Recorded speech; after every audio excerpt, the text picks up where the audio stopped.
Père, du Fils et du Saint-Esprit, un seul Dieu. Amen. Les hommes d'Éphraïm dirent à Gédéon: Que signifie cette manière d'agir envers nous? Pourquoi ne pas nous avoir appelés quand tu allais combattre Madian?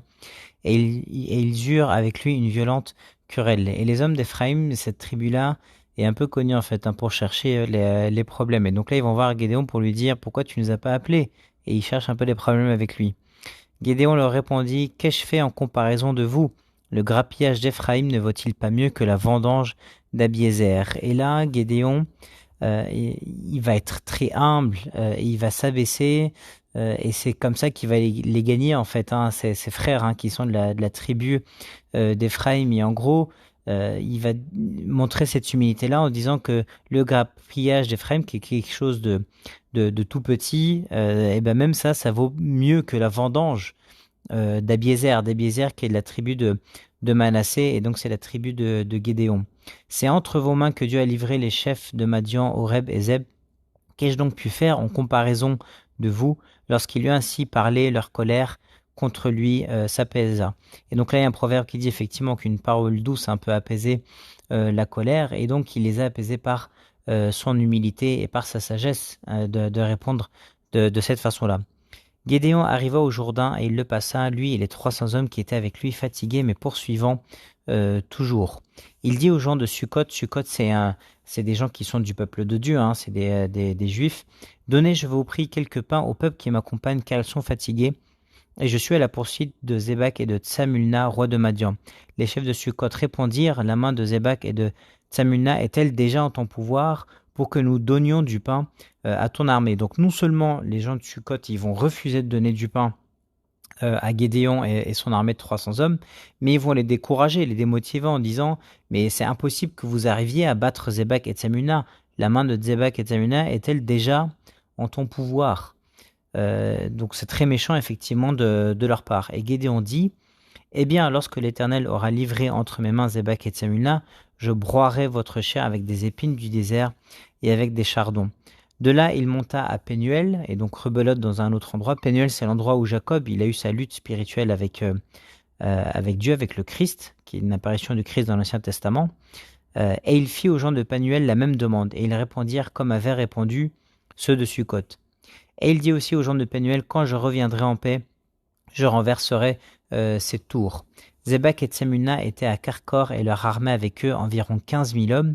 Tous ceux qui étaient restés de l'armée entière des fils de l'Orient, 120 000 hommes tirant l'épée, avaient été tués. Et donc Gédéon, il continue la guerre, il veut aller vraiment tous les exterminer. Ils étaient 120 000, et là il en reste plus que 15 000. Gédéon monta par le chemin de ceux qui habitent sous les tentes à l'orient de Nobak et de Jogbéa, et il battit l'armée qui se croyait en sûreté. Zébak et Tsamuna prirent la fuite, Gédéon les poursuivit, il s'empara des deux rois de Madian, Zébak et Tsamuna, et il mit en déroute toute l'armée. Gédéon, fils de Joas, revint de la bataille par la montée de Hérès.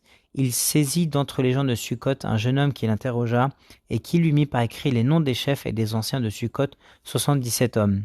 Puis il vint auprès des gens de Sukkot et dit: Voici Zébak et Tsamuna, au sujet desquels vous m'avez insulté en disant: La main de Zébak et de Tsamuna est-elle déjà en ton pouvoir pour que nous donnions du pain à tes hommes fatigués? Et il prit les anciens de la ville et châtia les gens de Sukkot avec des épines du désert et avec des chardons. Et donc c'est un peu la vengeance de la part de Gédéon, qui a réussi à vaincre malgré les découragements de ces gens de Sukkot. Et pareil à Pénuel. Il renversa aussi la tour de Pénuel et tua les gens de la ville. Il dit à Zébak et à Tsamulna: Comment étaient les hommes que vous avez tués au Tabor? Parce qu'effectivement, Zébak et Tsamulna, au début, avant que Gédéon leur fasse la guerre, ils réduisaient en esclavage, où ils faisaient la guerre en fait au peuple de Dieu. Et donc Gédéon leur demande: Comment est-ce qu'ils étaient ces hommes-là que vous avez tués? Ils répondirent: Ils étaient comme toi, chacun avait l'air d'un fils de roi. Évidemment, comme on sait, il n'y avait pas de roi en Israël à ce moment-là, et c'est pour dire ils avaient l'air d'un fils de Dieu, en fait, parce que c'est Dieu qui était lui-même le roi de son peuple. Il dit: C'étaient mes frères, fils de ma mère, l'Éternel est vivant, si vous les eussiez laissés vivre, je ne vous tuerais pas. Et il dit à Jéter, son premier-né: Lève-toi, tue-les. Mais le jeune homme ne tira point son épée parce qu'il avait peur, car il était encore un enfant. Zébak et Tsamulna dirent: Lève-toi toi-même et tue-nous, car tel est l'homme, telle est sa force. Et en fait, il demande ça parce qu'il savait que si c'est l'enfant qui allait pour tuer Zébak et Tsamulna, ça aurait été fastidieux et une mort lente en fait, hein, parce que l'enfant, il savait pas encore manier son épée, donc eux, ils espèrent avoir une mort brève, donc c'est pour ça qu'ils disent ça en fait à Gédéon. Et Gédéon se leva et tua Zébak et Tsamulna, il prit ensuite les croissants qui étaient au cou de leurs chameaux. Les hommes d'Israël dirent à Gédéon, domine sur nous, et toi et ton fils et le fils de ton fils, car tu nous as délivrés de la main de Madian. Gédéon leur dit, je ne dominerai point sur vous, et mes fils ne domineront point sur vous. C'est l'Éternel qui dominera sur vous. Et là, mais c'est quelle humilité et quelle sagesse de la part de Gédéon, qui sait très bien ses limites, qui sait très bien sa place, qui sait très bien son chemin et le rôle que lui a demandé Dieu. Et donc, et là, il aurait pu dominer sur tout sa tribu, mais non seulement sa tribu et tout Israël, en fait. Mais non, il connaît sa limite. Et ça, c'est très sage et très humble de sa part.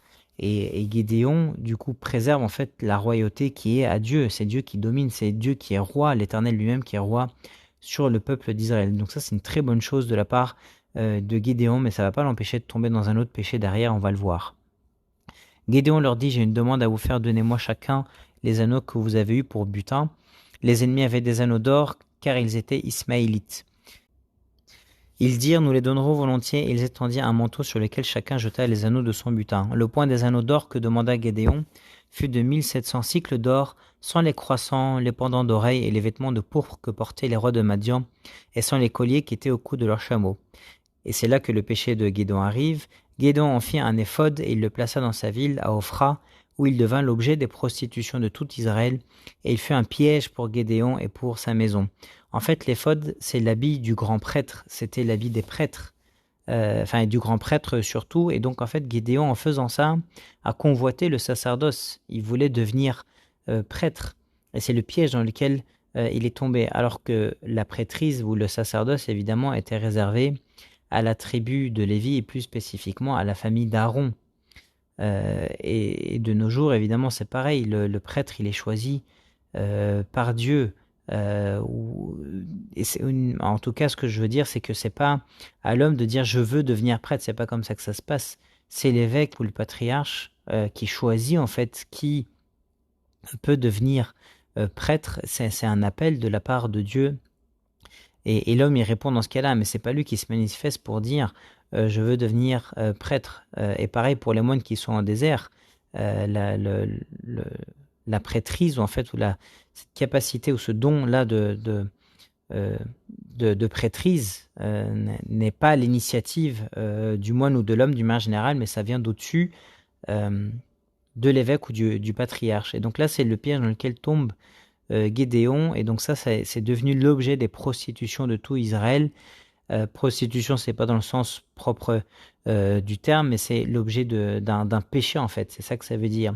Et il fut un piège pour Gédéon et pour sa maison. Madian fut humilié devant les enfants d'Israël et il ne leva plus la tête, et le pays fut en repos pendant 40 ans durant la vie de Gédéon. Jérubal, fils de Joas, s'en retourna et demeura dans sa maison. Gédéon eut 70 fils issus de lui, car il eut plusieurs femmes.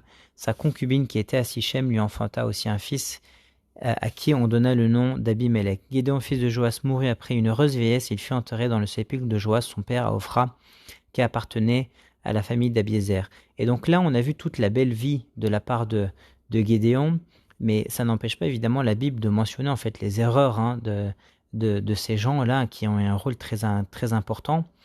Et pour dire évidemment que l'homme n'est pas infaillible, mais qu'il peut tomber, mais qu'il faut qu'il se repente dans ce cas-là. Lorsque Gédéon fut mort, les enfants d'Israël recommencèrent à se prostituer au Baal, et ils prirent Baal Bérite pour leur Dieu. Les enfants d'Israël ne se souvinrent point de l'Éternel leur Dieu, qui les avait délivrés de la main de tous les ennemis qui les entouraient, et ils n'eurent point d'attachement pour la maison de Jérubal de Gédéon, après tout le bien qu'il avait fait à Israël. Et là, c'est intéressant de lire le petit conseil, ou en tout cas de se dire qu'au verset 34, il y a écrit que les enfants d'Israël ne se souvinrent point de l'Éternel. Et bien là, c'est une clé pour comprendre que pour rester proche de Dieu, ou en tout cas pour ne pas tomber, il faut cultiver en fait tout ce que Dieu fait bien dans notre vie. Cultiver, c'est-à-dire d'y repenser et de remercier Dieu tout le temps.